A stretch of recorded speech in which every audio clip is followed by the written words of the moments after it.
Part 2 of version 3.4 is upon us, guys, and yes, that means that not only are we getting Hu Tao, the best pyro DPS in my personal opinion, but we are also getting the return of Dami Mommy Hydro herself, Yelan. That's right, Yelan is finally coming back to much of everybody's happiness, and you know, everybody's been ranting and raving and cheering and crying. Yes, you armpit sniffers, you get your mommy back. Now, obviously we know that Yelan's good, and I've already showcased her in the past before, and I kind of want to talk about the fact that not really much has changed with her, but I also want to showcase her with one of the teams that I honestly, through just a little bit of practicing, is actually really good if you have these units. But before we get into that, what is going on, my dudes? Sasha here, back again with another Genshin Impact video. And of course, if you guys like the content, please make sure to hit that like and subscribe button down below. Don't forget to hit the notification bell to be notified of when the next Genshin Impact build guide comes out.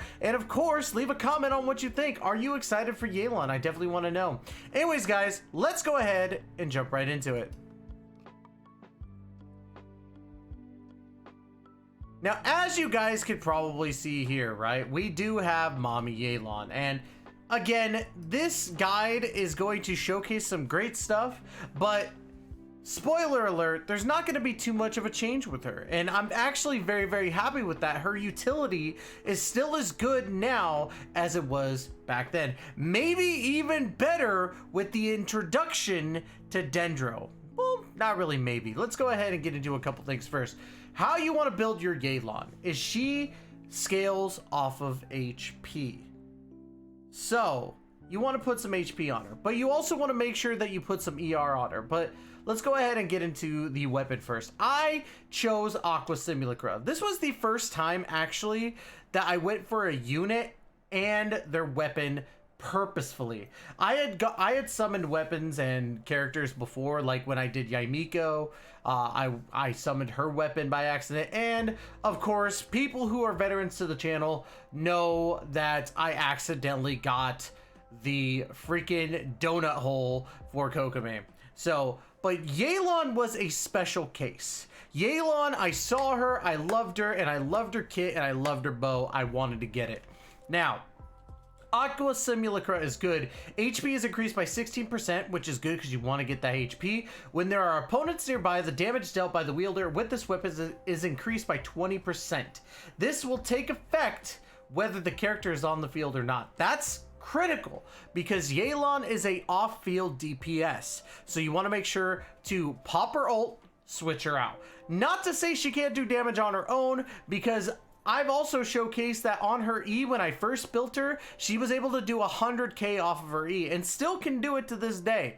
So not only that, but Aqua Simulacra is good because of the fact that it gives you that 88.2% crit damage, which is what you need because, again, she's basically like the 5-star Sing Show, where she's the off field, you do normal attacks, she's gonna hit.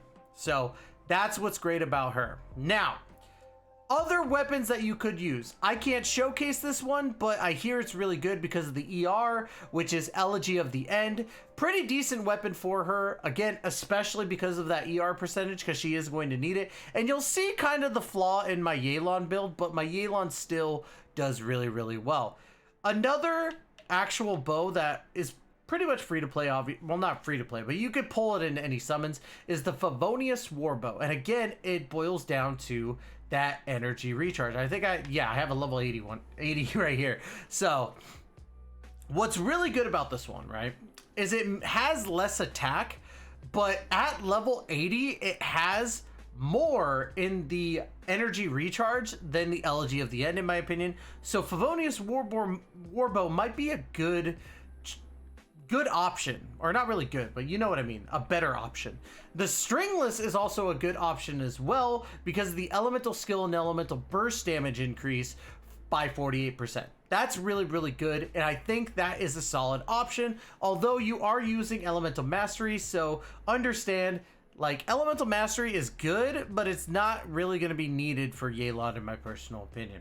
So if I had to choose rankings, I would probably go Aqua Simulacra, then you want to go Favonius Warbow, Elegy of the End, and then Stringless. So there are other options too, but honestly, those are the top 4 that I would personally pick.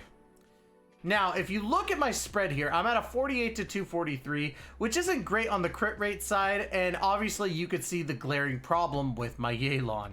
Is she's not doing very good on the energy recharge. You want at least 200% energy recharge. So, but before you start attacking me, what I'm going to be showing you guys, you don't really need the energy recharge too much. You just need to make sure that you get the energy to get the, you know, skill off or burst off. But to get it more frequently, you do want to have that higher energy recharge, which is why I'll probably end up rebuilding my Yelan personally.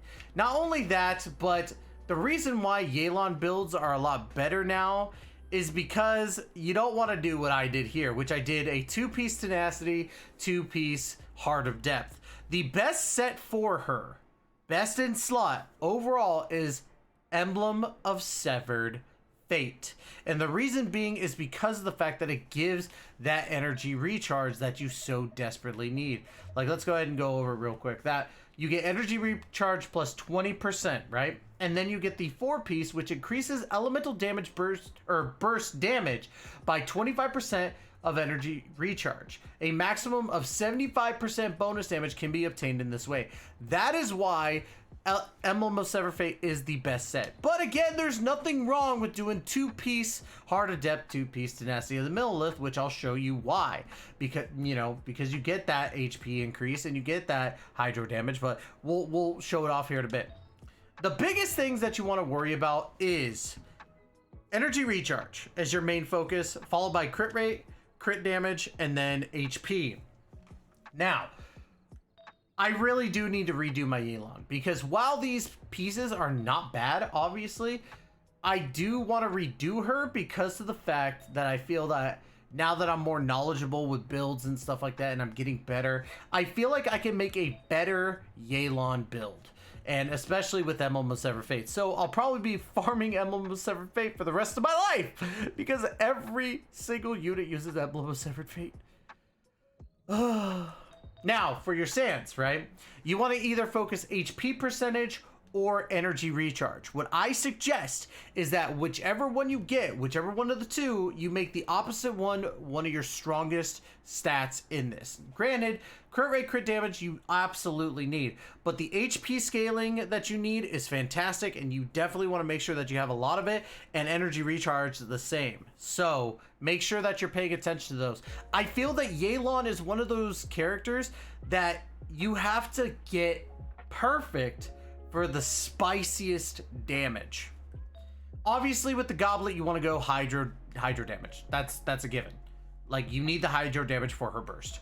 And then for the mask here, or the circlet, you are going to need crit damage or crit rate, in my personal opinion. And obviously, you could go for HP percentage, but that's not going to help you when it comes to what you want to do with Yelan.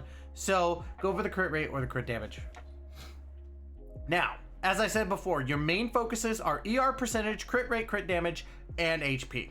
So, constellations, as you can see, I have 0. Now, I may go for the C1 because I do like the fact that I can use the E twice. Being able to do 200k damage on a boss, like right then and there for me, would be kind of icing on the cake. And you do get more energy when you do your, you know, skills, so it makes sense. Now, as you can see, I triple crowned this beautiful woman. Yes, I did. Her burst is probably the one thing that you want to make sure that you pump up, because that's what you're going to be relying on the most. Deals AoE hydro damage and creates an exquisite throw, which aids her in battle, follows the character around, and will initiate the coordinated attack under the following circumstances, dealing hydro damage based on Yelan's max HP. Can occur once every second when your active character uses a normal attack. Will occur each time Yelan's lifeline explodes and hits opponents. Now, her skill is also one thing that you want to consider leveling up a lot, because again, you can do some pretty nasty damage with this skill. Fires off a lifeline that allows her to move rapidly and entangled, marking opponents along its path. So to kind of give you a demonstration, you could either like tap it or you could hold it down and you'll be able to mark everybody in a small amount of time. That C1 will give you 2 of those, which is fantastic. Now, you could attack, not attack. You could level up the normal attack.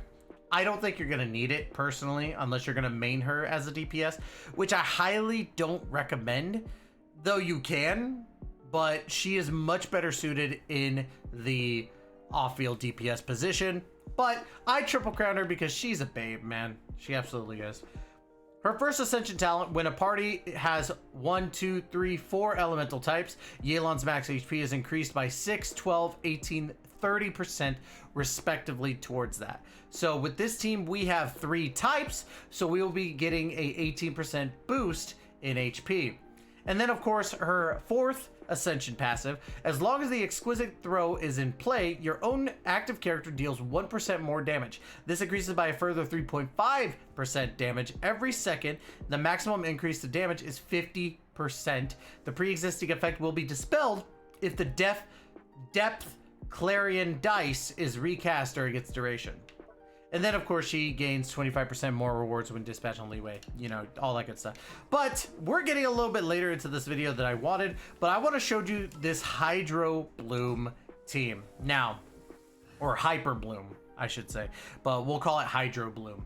So, you got Alhaitham, Nahida, Yelan, Kukishinobu. I don't think I have to explain this. Alhaitham does really well with his normal attacks, obviously. Nahida is good for that application and the little bit of boost from the shrine. And then Kukishinobu for that electro application. Now, what's really cool is I did pull some Kuki dupes, so my E is going to last a lot longer and is going to help with that Hyper Bloom.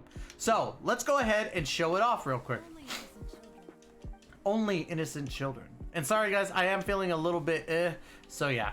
So we're gonna go ahead and grab that. That only did 6,000 that time, so not great. I'm trying to get all my energy up real quick. But we could go ahead and probably get started on just regular damage for him. Now see, the main focus is the Hyper Bloom, obviously. Now, as you're noticing, I'm not doing that great damage right now because I'm trying to save my burst for the final phase.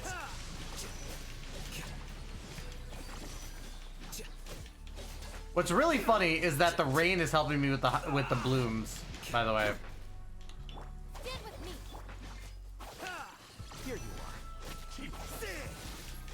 There we go. All right, now wait for it. We're gonna go ahead.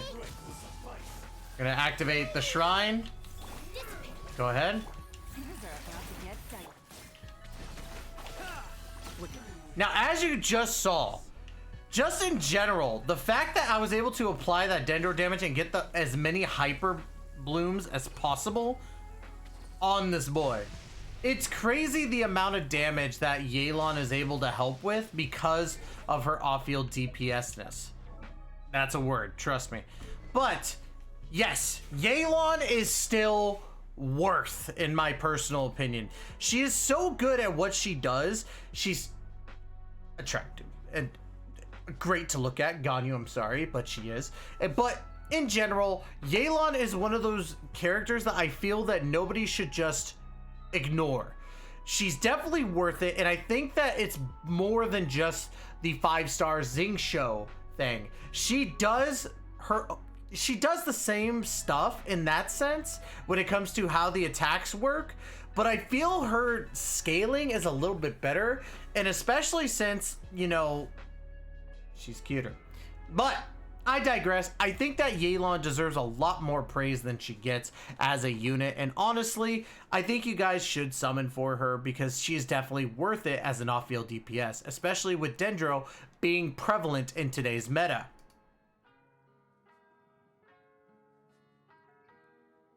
Now, guys, if you guys like the content, please make sure to hit that like and subscribe button down below. Don't forget to hit the notification bell to be notified of when the next, Genshin Impact video comes out. Guys, I'm so excited for all the newbies that have been coming into the YouTube. Not saying you're new to the game, but new to the community. So thank you for coming and being a part of this community. I'm so excited to see what all of 2023 is going to bring. So without any further delay, because this video has gone on longer than it needed to, thank you so much. Love you all to death. And as always, we will catch you guys in the next video. Please take care and be safe, y'all.